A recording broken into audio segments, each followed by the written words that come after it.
दोस्तों एक स्टोरी जो आज के बच्चे के लिए है। आप अपने बच्चे को छुई मुई की तरह मत बनाइए, नहीं तो आपको लाइफ में एक ऐसा झटका लगेगा जहाँ पे छुई मुई बनी आपकी बच्चा हो या बच्ची हो आपके हाथ से निकल जाते हैं। एक ऐसी ही कहानी मैं सच्ची घटना आपको सुनाने जा रहा हूँ दोस्तों कि एक लड़की बस सिर्फ माँ ने स्मार्टफ़ोन छीन ली तो अपने जीवन को अंत कर ले। क्या है कहानी? चलिए इस कहानी को विस्तार से समझते हैं। दोस्तों एक दिन की बात होती है कि वह लड़की जो है अब पता है दोस्तों कि हम अपने बच्चे को जो है मारते नहीं हैं, पीटते नहीं हैं, बच्चे को समझाते नहीं हैं। क्यों? क्योंकि बच्चे को हम स्मार्टफ़ोन दे देते हैं खेलने के लिए, अपने काम में हम बिज़ी हो जाते हैं। ये नहीं पता होता कि हमारे बच्चे उस फ़ोन में क्या देख रहे हैं, क्या सीख रहे हैं।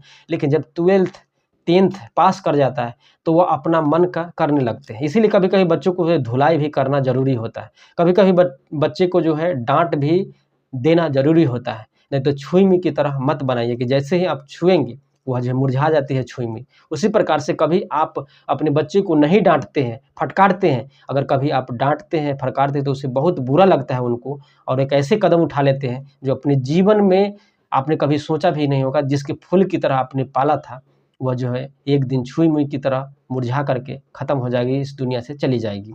ये लड़की जो है 12th कर लेती है, 12th करने के बाद जो है आपको पता है जब अब सारे जो है ऑनलाइन क्लास होने लगता है।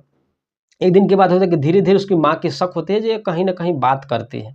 तो वह माँ जो है छुई-मुई की तरह अपनी बच्ची को पाली थी। कभी न गाली दी थी, न कभी बोली थी, न कभी मारी थी। तो कभी-कभी गाली और देना, मारना भी ज़रूरी होता है अपने बच्चे को, नहीं तो फिर आपके हाथ से बच्चे निकल जाते हैं। लड़की से ऊपर जो है फर्स्ट फ्लोर पे उसकी माँ रहती है, सेकंड फ्लोर पे लड़की रहती है। उसे पता चलता है कि मेरी बेटी किसी से बात कर रही है, वह जाती है, स्मार्टफ़ोन जो है ले लेती है, छीन लेती है। स्मार्टफ़ोन लेने के बाद वह लड़की रोने लगती है और जो है दरवाज़ा बंद कर लेती है। उसकी माँ को पता है कि चलो थोड़ी देर में जो ठीक हो जाएगी, चुप हो जाएगी। माँ जो है फर्स्ट फ्लोर पे आ जाती है। फिर आधे घंटे बाद जब वह माँ जाती है खाना खाने के लिए बुलाने, तो पता चलता है कि दरवाज़ा लॉक है। दरवाज़ा धड़धड़ाती है, नाम से पुकारती है, लेकिन बेटी तो है ही नहीं। बेटी जो है अपनी एक फंदे में लटकी हुई है। वो जो आनन-फानन में जो अपने घर परिवार के लोग हैं तो फ़ोन करते हैं, फ़ोन करने के बाद सब लोग जुटते हैं, आस-पास के लोग आते हैं। आस-पास के लोग आने के बाद उस दरवाजे को तोड़ते हैं। जैसे ही तोड़ते हैं तो सामने उसकी बेटी जो है पंखे से लटकी पड़ी है, झूली हुई है। आनन-फानन में जो है उस रस्सी को काटा जाता है, काटने के बाद देखती है तो डेथ तो हो जाती है। लेकिन आनन-फानन में जो हॉस्पिटल ले जाते हैं, वहाँ पे डॉक्टर जो है मृत घोषित कर देती है। बस सिर्फ़ यही बात था कि माँ ने फ़ोन छीन ली, आपके लिए ही छीनी थी ना। माँ-बाप आपके लिए इतना करते हैं, लेकिन बाप अगर एक आपका स्मार्टफ़ोन छीन ले, तो आपने इतना बड़ा कदम उठा लिया कि जीवन भर उसे रुलाएगा। जब तक जिएगी तब तक वह माँ जो है रोती रहेगी। इसीलिए अपने बच्चों को छुई-मुई की तरह मत बनाइए। अपने बच्चों को डाँटना भी ज़रूरी होता है, मारना भी ज़रूरी होता है, समय-समय पे डोज़ भी देना ज़रूरी होता है। इसीलिए ये नहीं कहते कि पिटाई ही करते रहिए, समझाइए, बुझाइए और कभी-कभी बीच में जो है ठोक भी दिया कीजिए। जिससे क्या होगा कि उसे डर बना रहेगा। नहीं तो आप कभी अपने बच्चे को मारते नहीं हैं, पीटते नहीं हैं, तो आपका बच्चा हाथ से कभी न कभी निकल जाएगा। आपका बात कहना में नहीं रहेगा। जब आप कहोगे पश्चिम चलना है तो वो चलेगा, पूरब आप कहोगे नीचे बैठो तो बैठेगा ऊपर।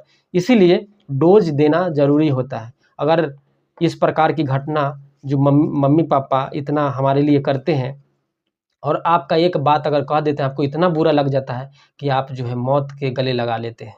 तो उन लड़कियों से, उन लड़कों से कहना चाहूँगा कि आप लोग अगर गलत कर रहे हो, तो ये गलत था या नहीं? कमेंट सेक्शन में ज़रूर बताइएगा। माँ ने समझाया था, क्या समझाना गुनाह है? माँ-बाप ने आपके लिए हर चीज़ करता है, आपके भविष्य के लिए हर चीज़ सोचता है। अगर माँ-बाप ने अगर कुछ कह दिया, तो आपको बहुत इतना बुरा लग जाए कि आप मौत के गले लगा लेते हैं। तो इसीलिए इस वीडियो का मकसद है जो लोगों को जागरूक करना और उन माँ-बाप को भी यह वीडियो देखना चाहिए, जो छुई-मुई की तरह अपने बच्चे को पालते हैं और कुछ कहते नहीं और बाद में उनके रोने के अलावा कुछ नहीं बचता है। तो फिर मिलते हैं वीडियो के साथ, नई कहानी के साथ। जय हिंद, जय भारत।